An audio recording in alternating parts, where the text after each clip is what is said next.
You're listening to an Airwave Media Podcast.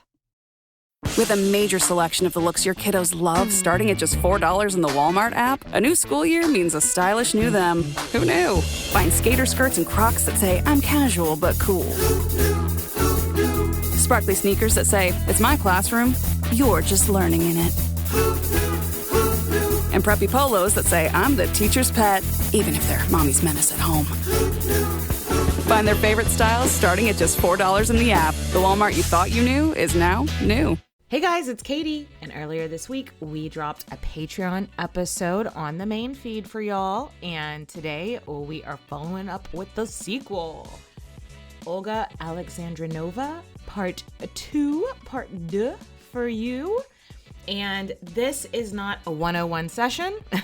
This episode definitely has prerequisites like the first part, and I would suggest our Dagmar of Denmark series as well. Enjoy. If you're new here, we do curse a little bit, so listener beware. Okay, cheers, bitches. Patreon party people. Hi, Nathan. That was fun. What was that? Over here. We're killing it today. Nathan, where did we leave the Grand Duchess Olga? So let's do a recap.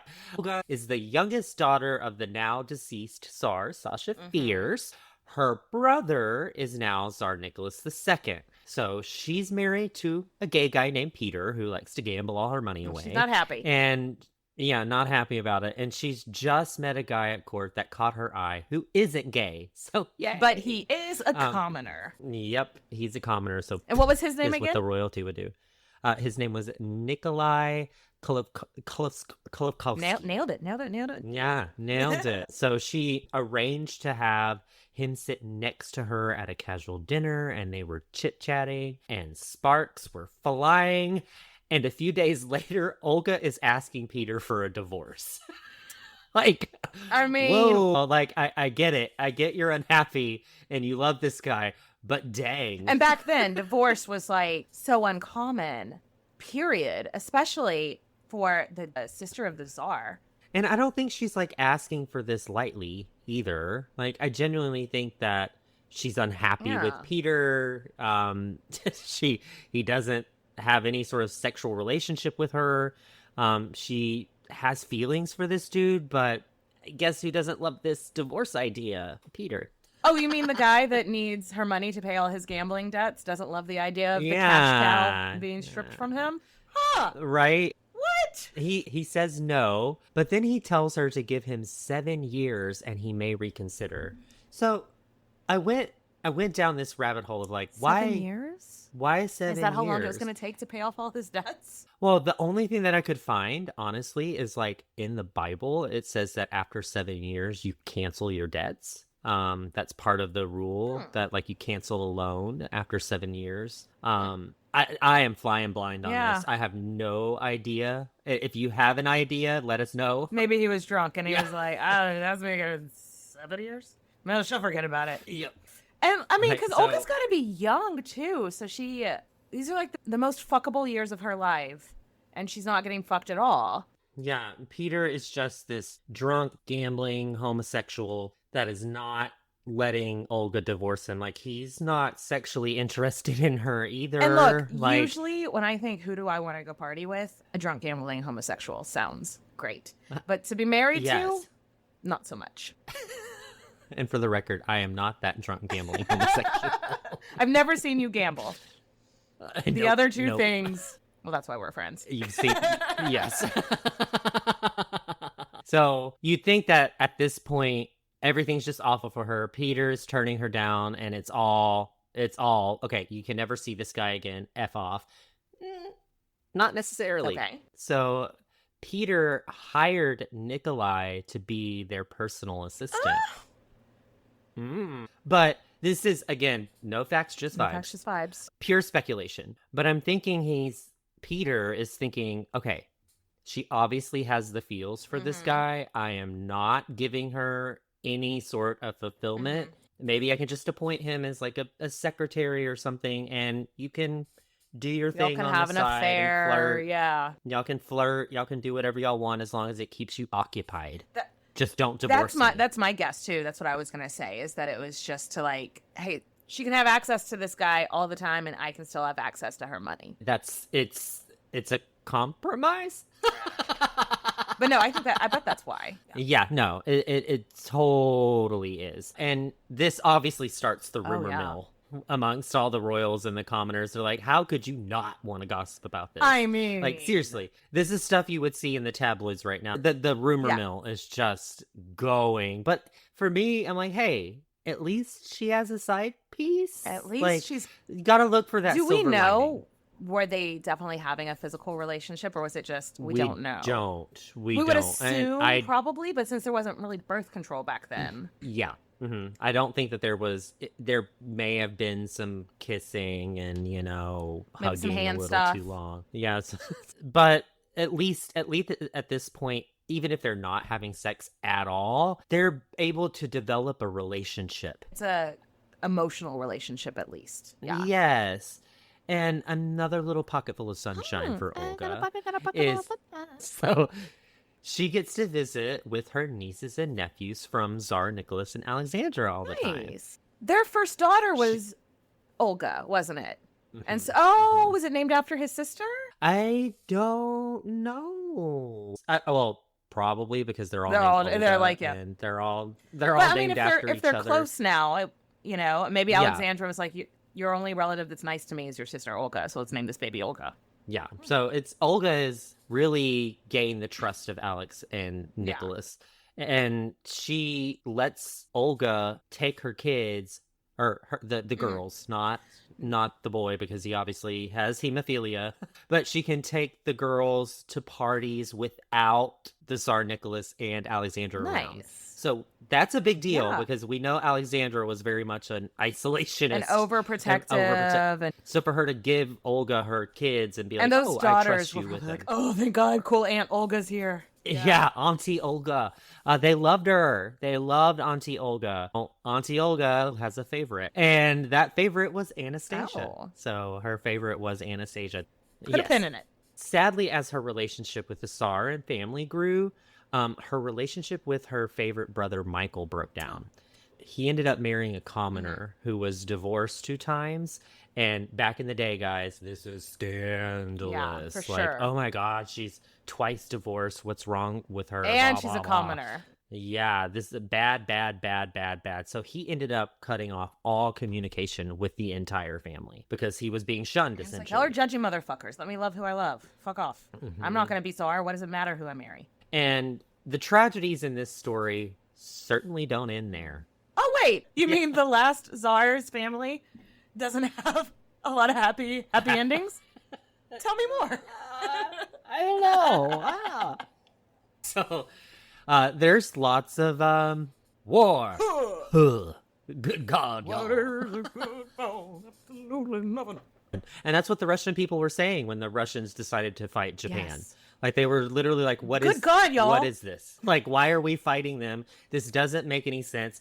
And Japan all handed their asses to, and which was such a surprise because Russia, motherfucker, Mother Russia, like, it's so giant. So the Russian army is so giant, and Japan by comparison.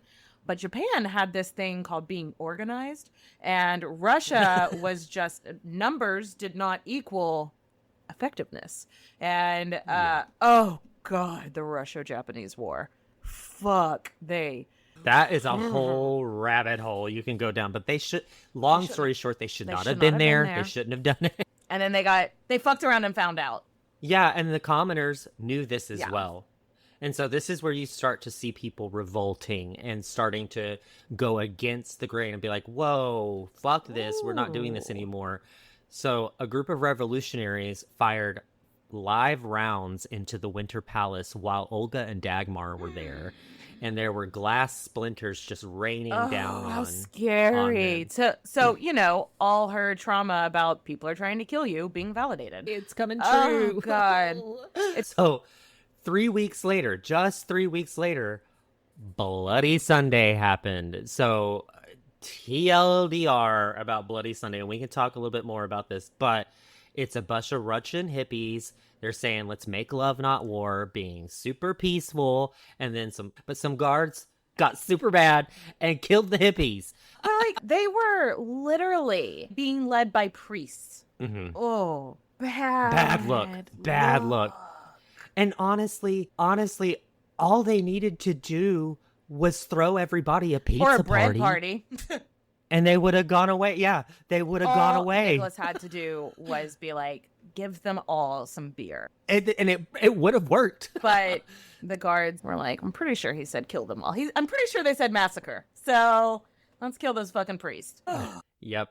And this caused a lot of the commoners to start to agree with the revolt. I don't blame them. And so they started to throw their support. Yeah, they started to throw their support behind the Bolsheviks. And yeah, I don't blame them either. It's like, really? You killed a bunch of priests and innocent people are just peacefully protesting.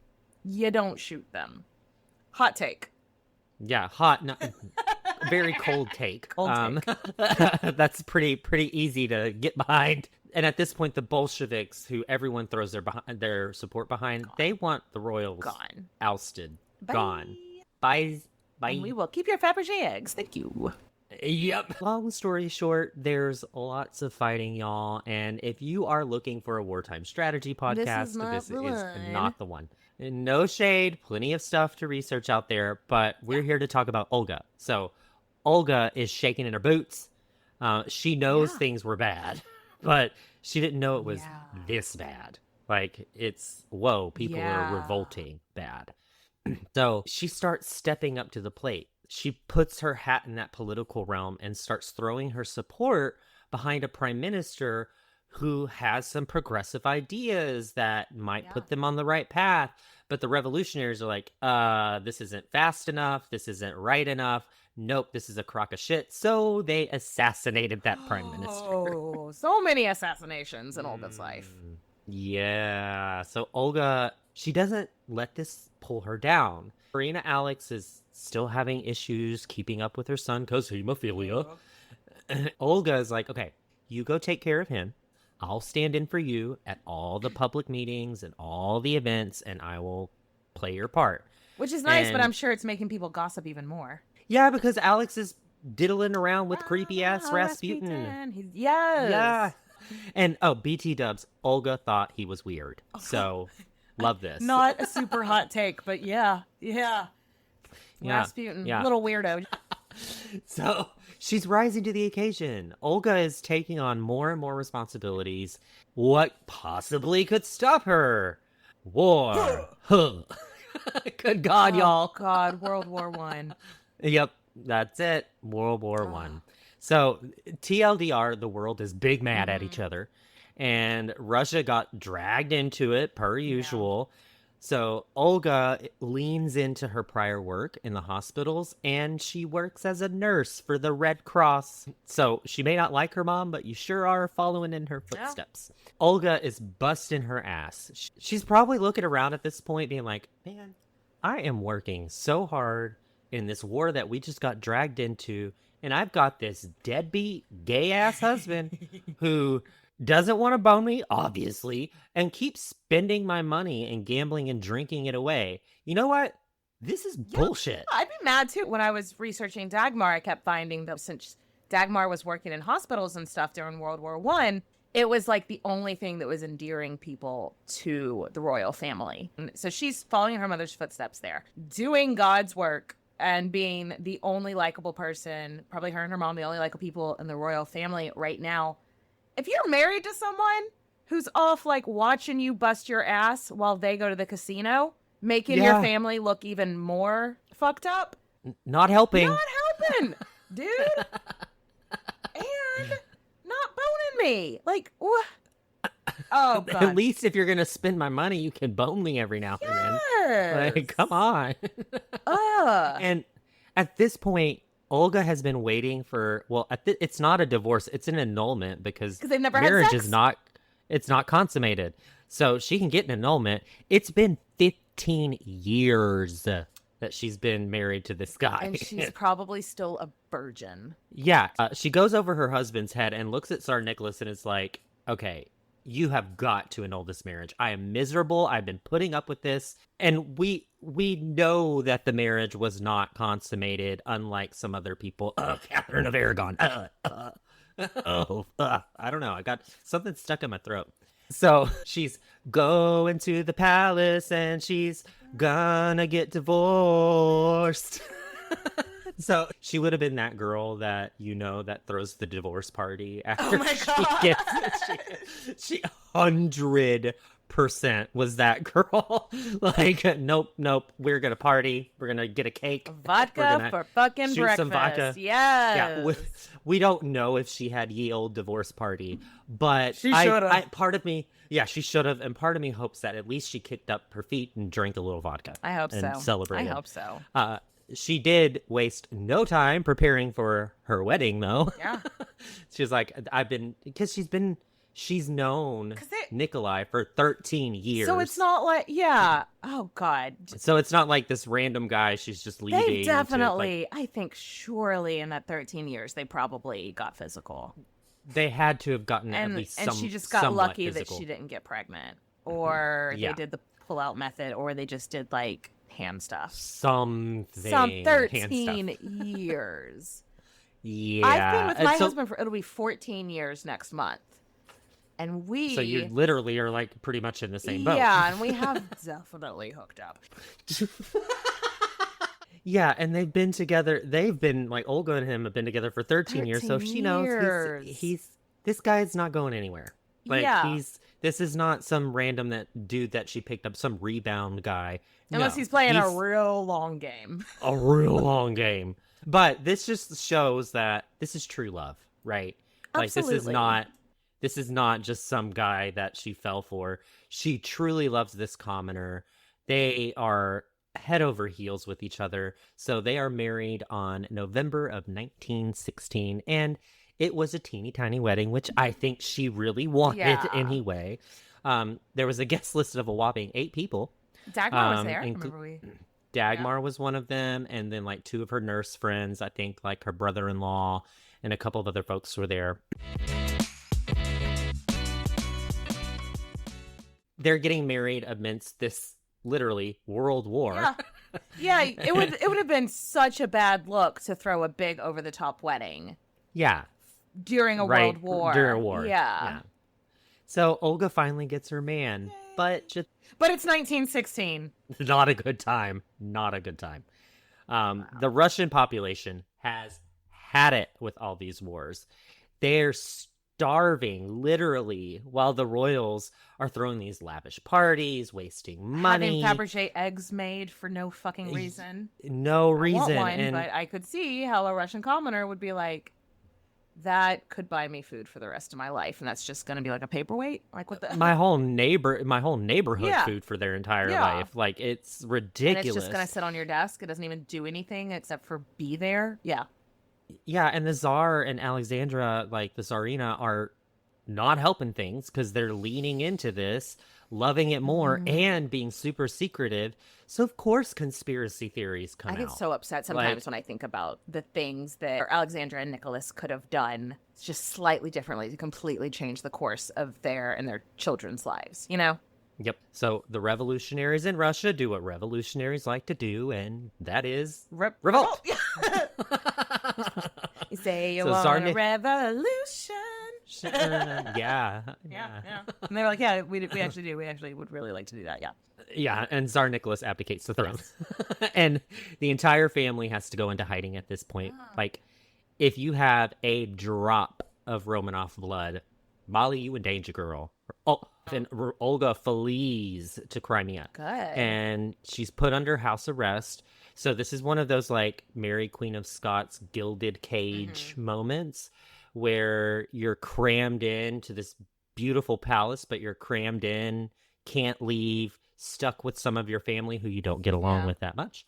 And Olga ends up giving birth to her first son while she's in this house arrest. So I had read, not to interrupt you, I had read, though, that since she had married a commoner, that she was not in imminent danger like some of her other family. Like she was not as in much of danger, and we'll kind of see that play out a little bit. Yeah. Because She's like, yeah. pays to not be a fucking snob now, right? Yeah. So sadly, her son's born in like virtual imprisonment, but hey, you take the small wins where you can get the small wins. She's got a son, and he's alive. Kid, and maybe she always yay. wanted one. And we know she does. Okay. Like we know she wanted kids, and she finally got to have sex. So Yay. Good for her. But ye old gilded cage turns into ye old execution chamber. So they condemn the entire Romanov family to death. And luckily, shit got delayed a little bit in that, so some of them were able to escape. Okay. So we talked about how Dagmar in that episode, she loaded people on a ship, and was Olga not on the same ship? No, she was not. Oh, so I thought she was on the same ship. This is where your the I'm not a royal because I married a commoner. So haha, motherfuckers. Yeah. That's where this comes into play, because she was like, okay, I can stay in Russia because I'm not considered one of those. I don't want to leave Russia. Like, I'm going to stay here. And Olga's not reading the room. Like, even though they may not consider you that now, they may consider it later on. So, I mean, it's like... Or some rando might just decide that not enough Romanovs have died. Yeah, exactly. And that... High probability. Yeah, that's kind of especially now that she has a child to worry about. It's kind of irresponsible of her. No, I agree. Her bodyguard, her personal bodyguard, was like, you're coming with me." Doing? So he literally takes her under his wing, moves him to his hometown. So at this point, Olga is on a journey, and she's just a small town girl. Living in a royal world. That's somewhere she can like lay low. Yeah. The entire world is collapsing around her while she's laying low. Good for him, though. I mean, like, good. Yeah. She stays with her bodyguards in his hometown, and that's where she gives birth to her second son. So again, we have two sons. You're living in captivity. Maybe not the most responsible decision to keep, moving around all the time. And you're in danger. And you're in danger. She hops around to another Russian city before she's then shipped to a refugee camp on an island. And that island is in Istanbul or Constantinople. Now it's Istanbul. Didn't know that was coming Istanbul is Constantinople. Istanbul is what was that from? I know they might be giants. Mm-hmm. But what was that show that we had when we were kids? It was like Looney Tunes, but it was them as like kids. Oh, Tiny Toons? Tiny Toons. And that's what I remember that from, is that they did like a thing. Me too. So I'm like imagining like little baby Porky Pig on like on a camel. Yep. Anyway. So they're on this island with Porky Pig near Istanbul. Baby Porky Pig. And she stays there for like 2 weeks and then is sent to Belgrade, which is just like, honey, girl. Dagmar at this point is like, baby girl, you've got to leave. Like, you are literally living like a refugee. Your life, your children's life is all on the line. Get to my court now. Okay, no. Get to my court yesterday. So Dagmar's like, get to my court now. And at this point, Olga rolls her eyes so fucking hard because that is exactly the reaction that she's like, ugh, mom, ugh, I hate her. But she knows she's right. Fucking right. Like, okay. So Olga ends up landing in Denmark on Good Friday in 1920, excuse me. It's a Good Friday for her, maybe not for Jesus. Every Good Friday, I'm like just imagining Jesus being like, that's what y'all landed on for the day that I was tortured to death? Doesn't sound too good to me. But when she moves in with her mom, this is that moment when you realize that your spouse has every reason to hate their in-laws. Oh no. Yeah, because I remember reading Dagmar was a snob towards the end of her life. Yeah, Dagmar wanted Olga to do everything for her. Like, get her food, get her everything, get her clothes, was just like her. Which is reminiscent of what we've talked about when she was before, a child. Yeah. And Dagmar is holding her sons up on this pedestal and not asking them to do anything because... Well, they're dead. No, what? No, she has like... They're not dead yet. Oh, Olga's Yes. sons. Oh, I thought you said Dagmar wasn't asking her sons. And I was like, yes, because they died and they were murdered. But you mean Olga's Yes. sons. So they're not Okay. making them do anything around because they're just so loud and noisy. I don't want to ask them to do anything. They annoy me. And it's like, but Mom, I'm not your servant. Ask somebody else. Yeah. Ask somebody else to do Yeah. something for me. And it's just Olga seeing it as another time that her mother can put her foot down on her. And it's like, can you blame her? No, Like, absolutely not. and to make matters much worse, Dagmar won't even acknowledge Nikolai, her son-in-law. And by that, I don't mean she just ignores him at like dinners. I mean, she won't allow him in her presence, like even in the same room as her.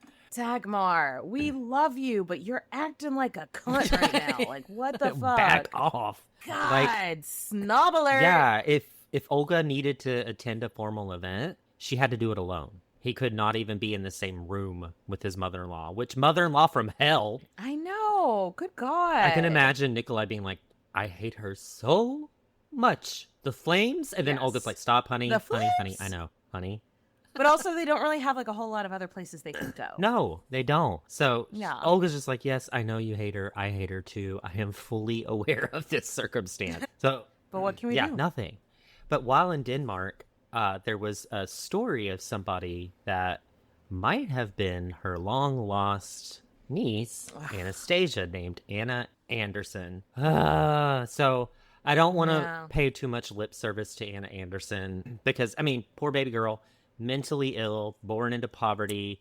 But I think it gained traction because people thought that maybe Anastasia was still alive. How for these people that lost so much, and I'm not talking about their possessions, I'm talking about had to live with the fact that knowing that so many people in their family had been brutally murdered. Because those girls, Nicholas got off easy because he got shot in the head dead. Those girls had very, very traumatic deaths because they accidentally had on bulletproof vest because they sewed their jewels into their dresses. So it's so cruel to give these people a shimmer of hope, even if their like logical mind is like, well, no, I'm not going to believe this. I'm sure there was still something in their illogical Yeah, their mind. subconscious saying that, what if they're dead? What if they're gone? What if? Yeah. Or like, but what if this Anna Anderson woman It's really her, is? so it's false Like hope to... giving them hope that it's just so fucking cruel. Yeah. But I know Anna Anderson was not like mentally okay. Yeah, so she was... I don't get it, but Was she probably trying to take advantage of the money? Yes. But was she Yes. mentally ill? Yes. And yes. the moment that Olga sees and hears of her, she's like, nope. She doesn't even go here. Like, Shut it yeah, down. She doesn't even go here. Like, we don't know who this bitch is. So Yeah. poor Olga is dealing with imposters left and right, dealing with that false Yeah. hope, locked away with a less than great mother. And this Yeah. goes on for another... Less than grateful, too. Yeah. Like, yeah. This goes on for 8 years. And eventually Dagmar passes away. And I Right. hate to say it, but Olga's like, let's cash in and get the fuck out. I can't blame her. Yeah, she's like, I never Can't say really I blame cared her. for my mom anyway. Let's just take the money and run. You can love somebody and still be a little bit relieved. Yes. When they Yes. die, you know? So that's exactly what Olga does. She buys a farm called Nunsmind in a small town in Denmark called the Bellerup. Rolls off the tongue. Rolls off the tongue. If you know how to speak Danish, I'm sorry. So there actually is a really great website that I'll link in the show notes. And it shows her at this farm in this Danish town. And there's a lot of really great pictures on this website of her like having dinner and like you really get to see family life because we talked about how if her dad, Sasha Fierce, wouldn't have been royal, he would have been a farmer. And guess what his daughter becomes? A farmer. Oh, it's full circle. Yes. And there's like a little link in our... Oh, there's pictures on here and like her in her Red Cross outfit. Yeah, it's great. Like I literally was just like, farm. it, Oh my it humanized her. goodness. Like whenever you see all of Yeah. the pictures, because we're very lucky because in Queen's podcast, whenever we research a lot of women, they don't have a lot of pictures. Yeah, so it's nice that they do. And she's one of the pictures that we have in the outline. She's like standing in a field, and she's like, she looks so happy. Like, she really does. She's living her best life in the country. Oh, here's a picture from her wedding, her second wedding. There's lots of really good stuff in there.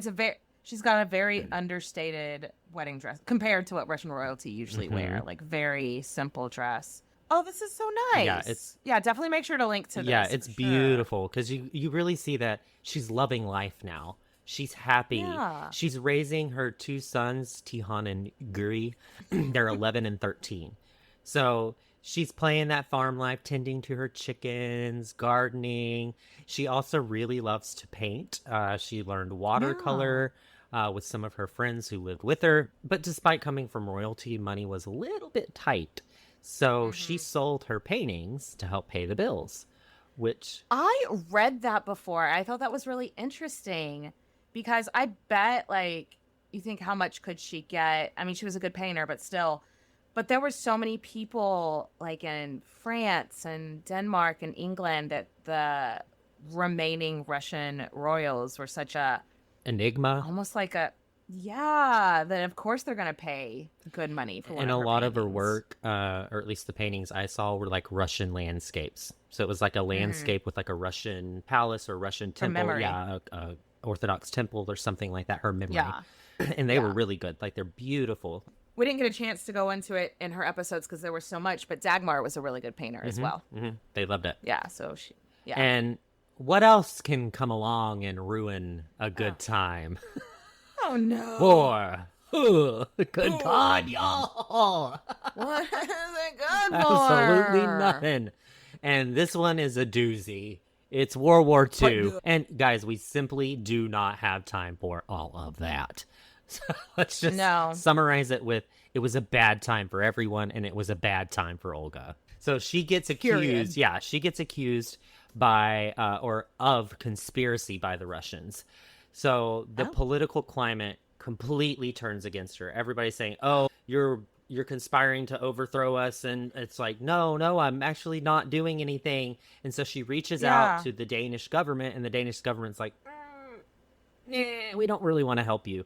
And she's like, "Fuck, I got to get out of here," because she's been raised her entire life to think people are out to get me, and is what she's got to go. And then her brother and his kids were murdered. She's known so many people that have been assassinated. So yeah, she's like, well, it smells like guillotine out here, so I'm gonna bounce. So she reaches out to Canada. She's like, I saw your work in Handmaid's Tale, and I really need a piece of that. I really admired your helping everybody. JK, book wasn't even written yet. But you get the point. She reaches out to Canada.